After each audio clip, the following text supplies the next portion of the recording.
Bonjour, bienvenue sur la chaîne Carpe Diem. Donc je voulais vous présenter le tarot classique de Barbara Moore et de Eugene Smith.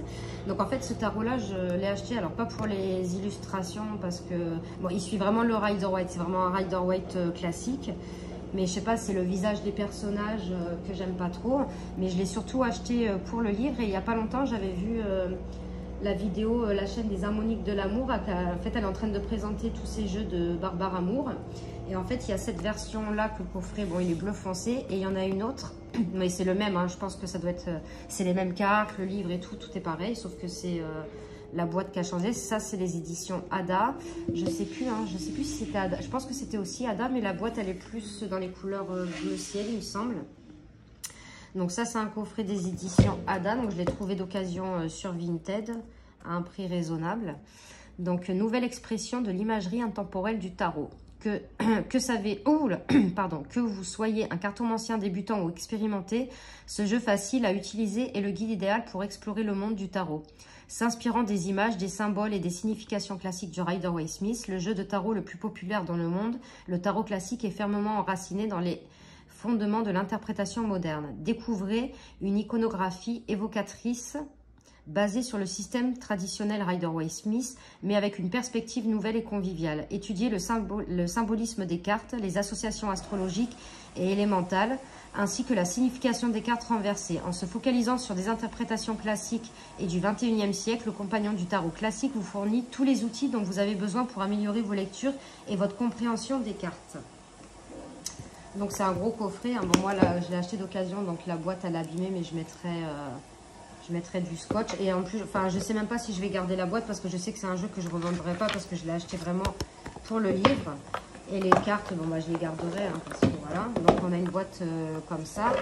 Donc il n'y a pas la petite ficelle pour enlever les cartes, c'est pas très pratique. Le dos de carte est comme ceci.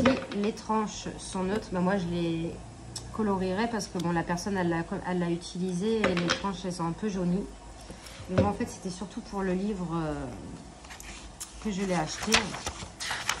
Donc la première édition de ce jeu c'était en 2014 et il a été traduit en français en 2015. Donc là on a la table des matières avec l'introduction, les fondements du tarot, les arcanes majeurs, les arcanes mineurs, les figures, l'interprétation des cartes, la conclusion, lecture suggérée à propos de l'artiste. Donc là, on a une introduction sur le tarot. Donc, je ne vais pas tout vous lire parce que c'est assez long. Voilà. On a le fondement du tarot. Donc là, c'est bien, elle vous dit les mots-clés. L'arcane, ça veut dire le secret. Les figures, 16 cartes, 4 de chaque série, habituellement nommées valet, chevalier, cavalier, reine et roi. Donc les 22 arcanes majeures nommées et numérales. Et les arcanes mineures, 56 cartes divisées en 4 séries, bâton, coupe, épée et pentacle, chacune comportant 10 cartes numérales et 4 figures. On a la carte numérale, elle vous dit, c'est 44 cartes, donc c'est 10 dans chaque série numérotée de l'As au 10. Le requérant, la personne qui demande une lecture, la personne qui pose la question. Le liseur ou taromancien, la personne qui effectue la lecture ou qui interprète les cartes. Carte inversée ou tête en bas, une carte qui apparaît tête en bas reliée à la lecture. Et le tirage, schéma montrant comment disposer les cartes et décrivant ce que chaque position signifie. On a la caractéristique du jeu du tarot. Donc je trouve que franchement pour les débutants, ce livre est très très bien. Après je sais que Barbara Moore, elle fait des beaux livres.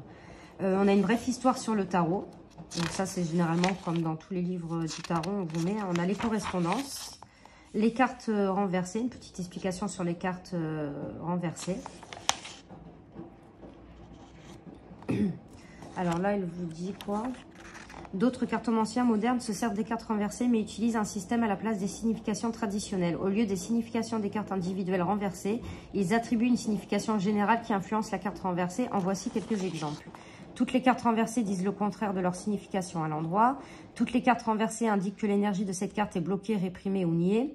Toutes les cartes renversées sont lues comme une expérience intime ou inconsciente. Et toutes les cartes renversées sont l'extrême négatif de leur signification à l'endroit.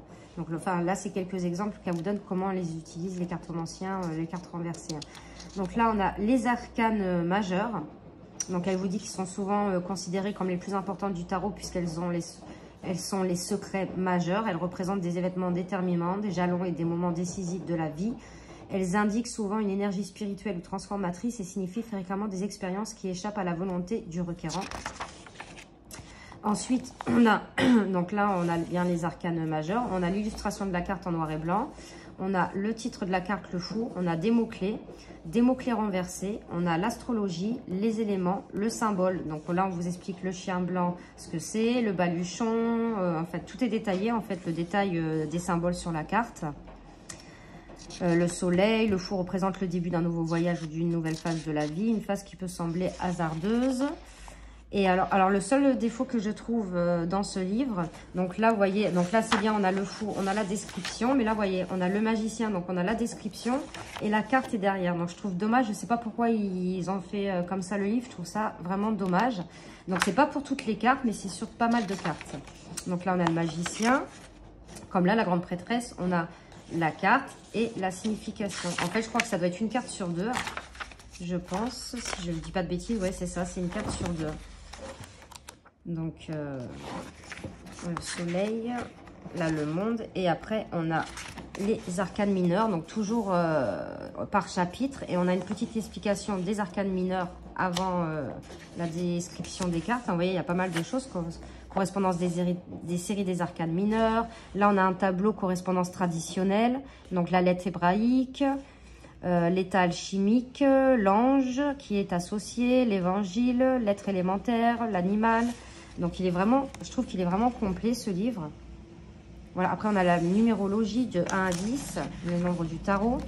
Et là, on a les as. Donc, tous les as sont des cadeaux et des occasions favorables. Vous voyez, là, on a l'as de bâton. L'as de coupe, donc elle a fait comme ça, hein, tous les as, tous les deux. Et là, le 2, vous voyez, c'est bien. Le 2 capte des moments de tension et d'équilibre. On a le sentiment qu'il faut qu'une décision soit prise. Donc, je trouve que c'est pas mal aussi d'avoir fait comme ça. C'est pas plus mal. Donc là, c'est toutes les séries. Et à la fin, on doit avoir les personnages de cours. Hop. Voilà, les figures. Donc là, on vous explique ce que sont les figures.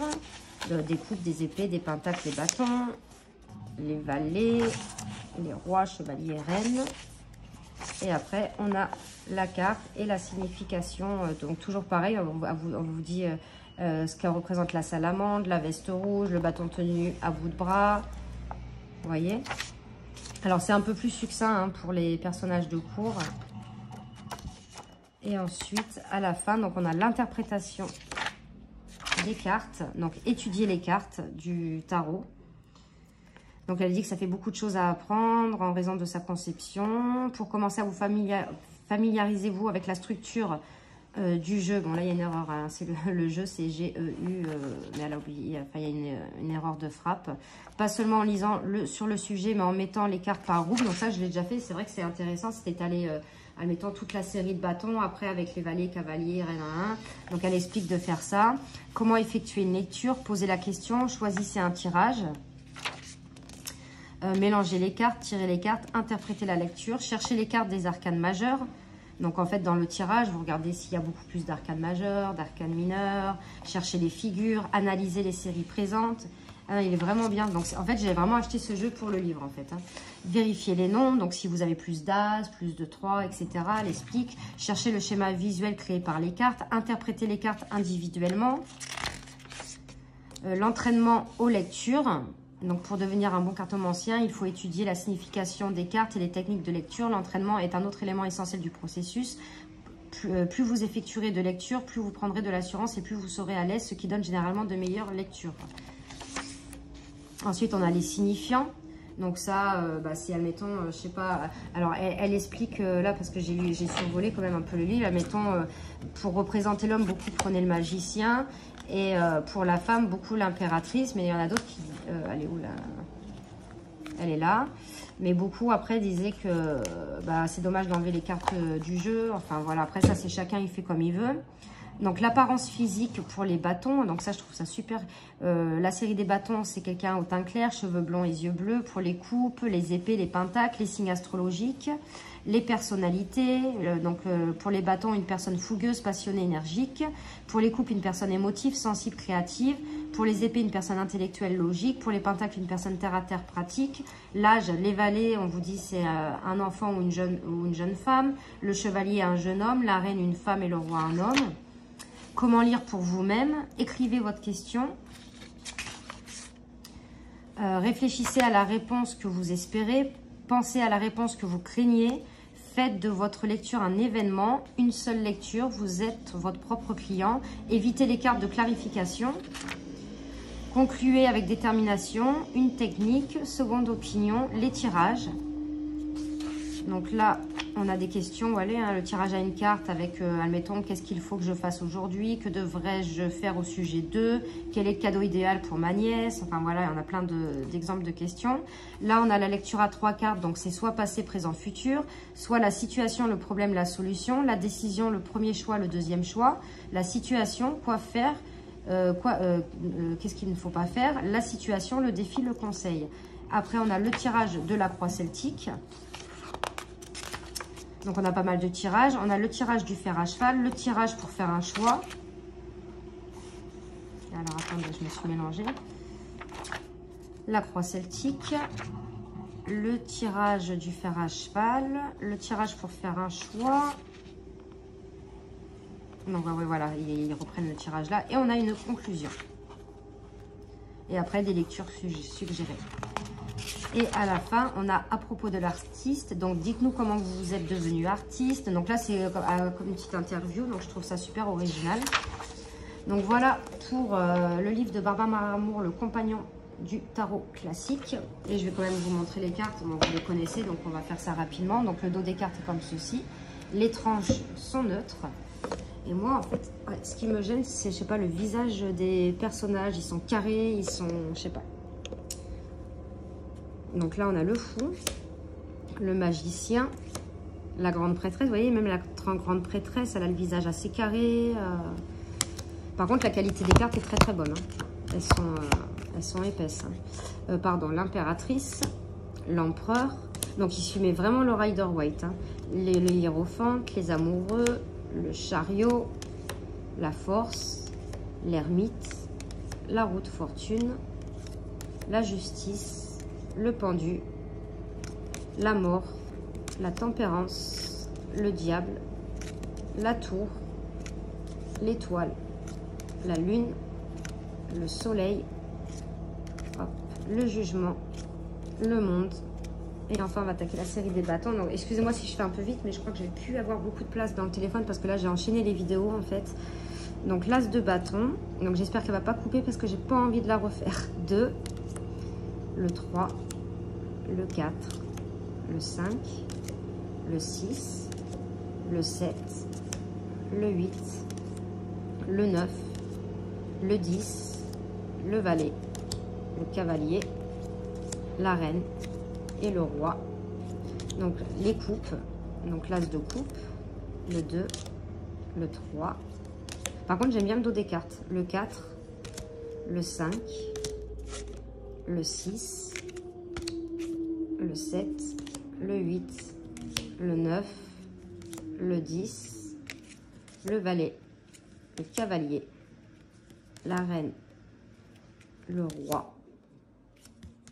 Donc l'as d'épée, le 2, le 3, le 4, le 5, le 6, le 7, le 8, le 9, le 10, le valet, le cavalier, la reine et le roi.